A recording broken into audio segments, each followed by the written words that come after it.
كان يا مكان جيشنا في اليوم ده انتصر، وجنود زي الأسود يملوا العين والنظر، كتبوا التاريخ بدمهم، مش فارقة حاجة عندهم غير أرضهم. ما هو أصل إيه أعز من الوطن؟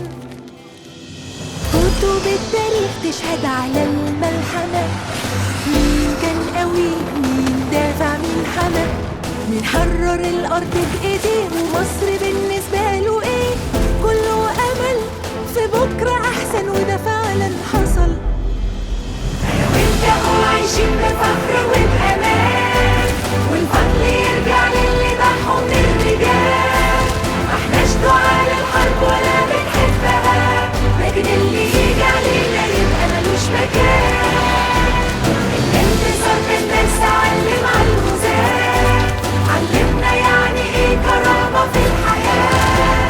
البعد جيل برضه يدافع عنها، ولحد لما العمر يوصل منتهى.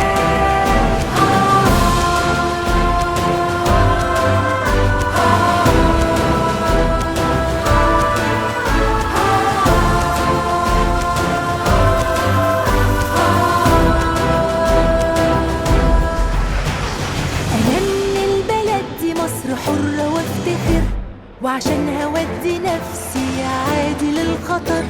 أنا واللي زي كتير قوي جاهزين لا يمكن ننحني ولا ينتهي، عاشقين